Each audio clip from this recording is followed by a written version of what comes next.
This is the second part of my series on science in the Quran.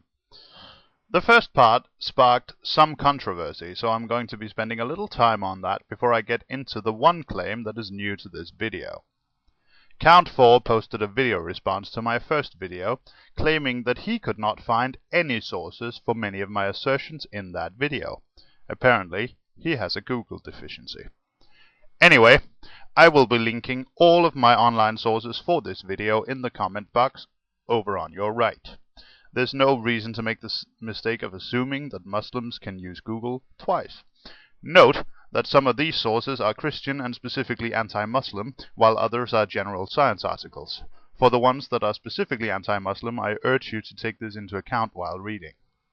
As for the Quran, as always, I will be quoting mainly the Pythagoras translation, which you can find in full with notes at the Skeptic's Annotated Quran. I'll post a link to that in the video description as well. So, let's get cracking. In my previous video, I mentioned Aristotle and how he used the fact that the moon reflects sunlight to prove that the Earth was a sphere, a ball, as it were. Now, some people apparently have a problem with the terms spherical and round. While their connotations are not the same when referring to the shape of the Earth, most people will use the terms interchangeably. It should be noted, however, that the Earth has almost always been portrayed as round, even when people believed it was flat. The flat earthers, as it were, still portrayed the Earth as circular. Round is an ambiguous term, so let's try to steer clear of that. I will use spherical and circular to describe the ball shape and the flat Earth respectively here.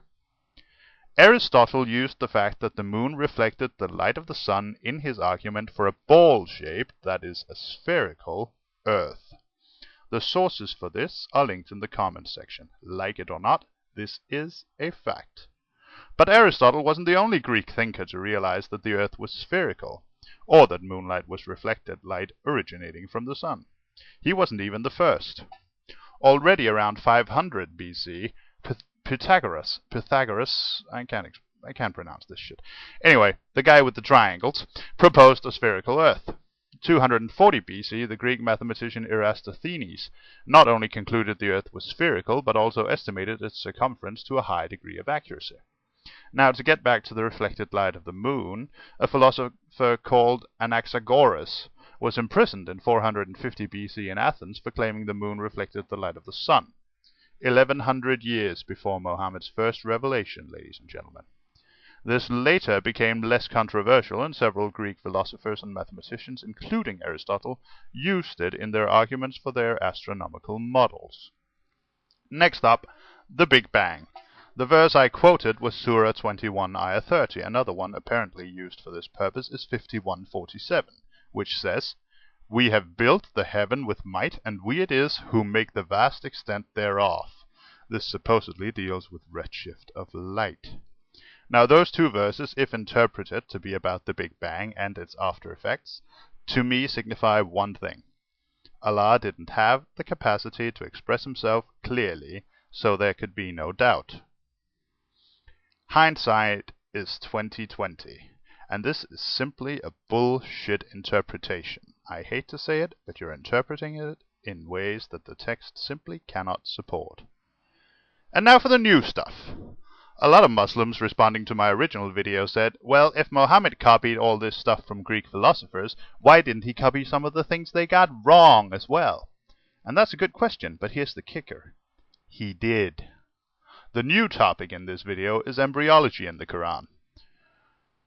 This is probably the absolute favorite claim for Muslims, and it is based on many, many verses. I'm just going to read you one of them and mention a few more. You can find more, I'm sure. 23:12-14, that's Surah 23, Ayah 12 to Ayah 14, reads, "Verily we created man from a product of wet earth, then placed him as a drop of seed in a safe lodging. Then fashioned we the drop a clot. Then fashioned we the clot a little lump. Then fashioned we the little lump bones. Then clothed the bones with flesh, and then produced it as another creation. So blessed be Allah, the best of creators." Several other surahs mention this as well, notably 22:5 and 40:67. Anyway, let's look closely at the stages described here. First, a drop of seed. We must presume this means sperm. Then that forms into a clot, a clump of blood, basically. Then that is fashioned into bones, and finally flesh is formed around the bones. First of all, this is obviously wrong. It mentions nothing about the female contribution of the egg cell, and the bones are not formed before the flesh around them, but are actually formed within the flesh. So where did Mohammed get this? The answer shouldn't surprise anyone who's been keeping up. He got it from the Greeks. Galen, specifically, was a Greek physician who wrote much on this subject.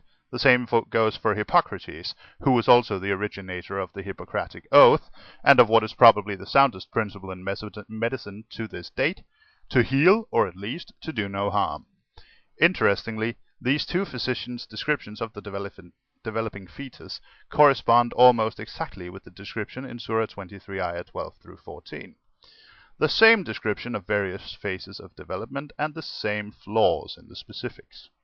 So I think I'm actually running out of time here, so let's just wrap this up. In short, it's pretty clear that Mohammed, who was a merchant and thus presumably traded with lots of different people, had contact with some people well versed in the Greek classics, and he used a lot of what he learned in the Quran.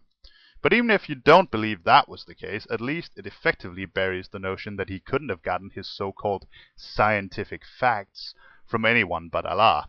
So I think I'll say mission accomplished, and wish you all a pleasant day. Peace.